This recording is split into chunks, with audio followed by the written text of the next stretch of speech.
ముద్రగడ పద్మనాభం గారికి, చంద్రబాబు నాయుడు గారికి ఏమైనా గెట్టు తగాదా ఉందా? ఏమైనా ఆస్తి తగాదా ఉందా?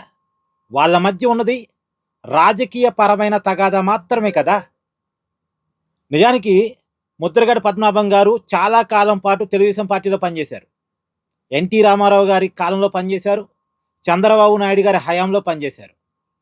తెలుగుదేశం పార్టీలో అంటే తెలుగుదేశం ప్రభుత్వంలో మంత్రిగా కూడా పనిచేశారు ఎన్టీఆర్ గారి క్యాబినెట్‌లో. 1999లో కూడా అంటే చంద్రబాబు నాయుడు గారి చేతుల్లోకి తెలుగుదేశం పార్టీ వచ్చాక కూడా కాకినాడ ఎంపీగా ముద్రగడ పద్మనాభం గారు ఎంపికయ్యారు. తెలుగుదేశం పార్టీ తరపున, తెలుగుదేశం పార్టీ గుర్తు మీద చంద్రబాబు నాయుడు గారి నాయకత్వంలో. సరే, తర్వాత కాలంలో చంద్రబాబు నాయుడు గారితో విభేదాలు వచ్చి ఉండొచ్చు.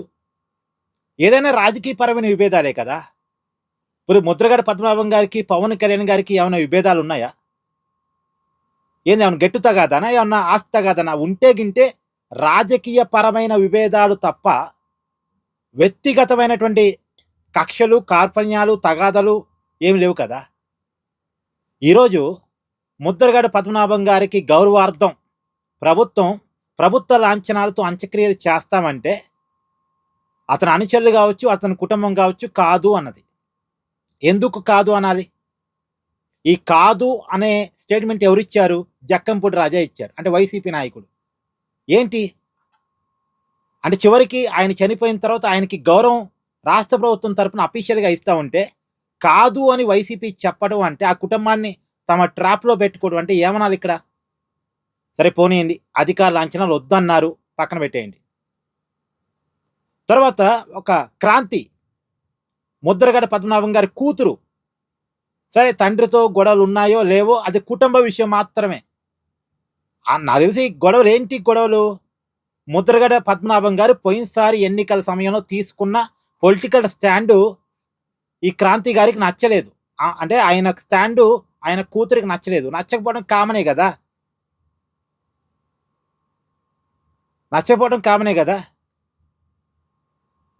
ఇప్పుడు జగన్ ఒక పార్టీలో ఉన్నారు, షర్మిల వేరే పార్టీలో ఉన్నారు. అంటే జగన్ వైసీపీ పార్టీ అధ్యక్షుడిగా ఉన్నారు, షర్మిల కాంగ్రెస్ పార్టీలో ఉన్నారు. అన్నా చెల్లెలే కాకుండా పోతారా? వేరు రాజకీయ పార్టీలో ఉన్నంత మాత్రం అన్నా చెల్లెలు కాకుండా పోతారా? పురంధేశ్వరి గారు బీజేపీలో ఉన్నారు, చంద్రబాబు నాయుడు గారు టీడీపీలో ఉన్నారు. వాళ్ళ బంధుత్వం వేరు పార్టీలు కాబట్టి బంధుత్వం కాకుండా పోతుందా? ఇప్పుడు ఆ ముద్రగడ పద్మనాభం గారి కూతురు చనిపోయిన తర్వాత తన తండ్రిని చూసుకోవడానికి వచ్చారు. వస్తే చూసుకొనివ్వరా? అడ్డుకుంటారా? నెట్టేస్తారా? పాపం కన్నీరు పెట్టుకొని కింద పడి ఏడ్చి పెడబొబ్బులు పెడితే అది కూడా విత్ కండిషన్స్ ఆమెని ముద్రగడ పద్మనాభం గారి బాడీ దగ్గరే పోనిచ్చారు. ముట్టుకోవద్దని చెప్పేసి రకరకాలుగా కండిషన్స్ పెట్టి ఆమె తండ్రిని ఆమె ముట్టుకోవటానికి వైసీపీ నాయకులు పర్మిషన్ కావాలా? ఏంటండి ఇది? ఇప్పుడు ముద్రగడ పద్మనాభం గారికి కొడుకున్నారు, కూతురు ఉంది. కొడుకుకి ఎంత హక్కు ఉందో కూతురికి అంతే హక్కు ఉంది. సో రాజకీయంగా తండ్రి కూతుర్ల మధ్య రాజకీయ విభేదాలు ఉంటే ఉండొచ్చు కాక అది రాజకీయానికి పరిమితం. అసలు ఒక వ్యక్తి చనిపోయిన తర్వాత రాజకీయంగా గిట్టని వాళ్ళు కూడా, ఆ వ్యక్తిని వ్యతిరేకించే వాళ్ళు కూడా వచ్చి పరామర్శిస్తారు. చనిపోయిన తర్వాత పగలన్నీ పక్కన పెట్టేస్తారు. అది హిందూ సంస్కృతి, భారతీయ సంస్కృతి. ముద్రగడ పద్మనాభం గారు చనిపోయేంత వరకు హిందూ సంస్కృతిలోనే బతికారు, కాపుల కోసం బతికారు. మరి ఆ సంస్కృతిలో భాగంగా ఆయన కూతురు వస్తే రానివ్వరా? ప్రభుత్వం అధికార లాంఛనాలు ఇస్తే తీసుకోనివ్వరా? ఏంటండి ఇది? అంటే రాజకీయం కూడా మరి ఇంత దరిద్రంగా ఉంటుందా? చివరికండి నేను మాట ఇందాక కూడా వీడియో చేశాను. కొన్ని చనిపోయిన తర్వాత రాజకీయాలు ఎందుకని నేను మాట్లాడలేదు కానీ, ముద్రగడ పద్మనాభం గారు 2015-16 కంటే ముందు వేరు, 2015-16 తర్వాత వైసీపీ ట్రాప్లో ఎప్పుడైతే ఇరుక్కున్నారో అప్పుడు ఆయన క్రెడిబిలిటీ కొంత పోయింది. ఆయన మీద రాజకీయ ముద్దలు పడ్డాయి. ఆయన మీద ఉన్న పెద్దరికం ఈ మీద కొంత పోయింది. అంతకుముందు రాజకీయాలకు అతీతంగా ఏ రాజకీయ పార్టీలో ఉన్న కాపులకైనా పెద్ద ఆయన ముద్రగడ పద్మనాభమే. కానీ 2015-16 తర్వాత జరిగిన కాపు ఉద్యమాలు, దాని వెనకాల వైఎస్ఆర్ కాంగ్రెస్ పార్టీ ఉండటం, రైలు దహనం, దాంట్లో వైఎస్ఆర్ కాంగ్రెస్ పార్టీ నాయకులు ఉండటం, అంతిమంగా వైఎస్ఆర్ కాంగ్రెస్ పార్టీ లబ్ధి 2019లో జరగటం, మళ్ళా జగన్మోహన్ రెడ్డి కాపు రిజర్వేషన్ ఇవ్వకపోయినా, కాపులకేమి చేయకపోయినా ముద్రగడ పద్మనాభం గారు ప్రశ్నించకపోవటం,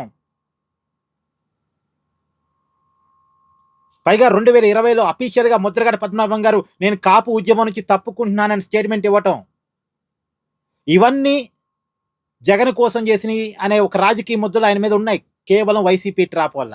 ఇప్పటికీ ఆ కుటుంబం వైసీపీ ట్రాప్లోనే ఉంది. ఆయన గౌరవానికి కూడా వైసీపీ అడ్డొస్తుంది.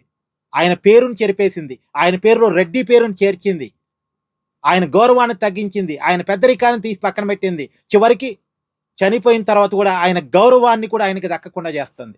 ఇంత దుర్మార్గమా అండి? రాజకీయంగా చేయాలి కానీ మరి ఇంతనా, ఇదానా? సో చాలామంది గొప్ప గొప్ప వాళ్ళు ఒక్కో సమయంలో ఒక్కో తప్పు డెసిషన్ తీసుకుంటూ ఉంటారు, కాదని మనం అనలేం. కానీ ఆ తప్పు డెసిషన్ల వల్ల జీవితం ఇంతగా ప్రభావితం అయ్యిద్ది అనేది ఇప్పుడే మనం చూస్తున్నాం. ఒక పార్టీ ట్రాప్ వల్ల ఇదంతా జరుగుతుంది. కన్న కూతురు చూసుకోవడానికి అవకాశం లేకుండా. సో సరే, ఇదేమన్నా మన ముద్రగడ పద్మనాభం గారు మొన్నటిదాకా హాస్పిటల్లో ఉన్నారు, ఐసీయూలో ఉన్నారు, వెంటిలేటర్ మీద ఉన్నారు. జగన్ గారిపై కనీసం పరామర్శించారా? ఆయన కూతురు అడిగింది నా తండ్రిని పలకరించరేందని. కూతురు పోదామంటే పోనివ్వరు కదా మరి.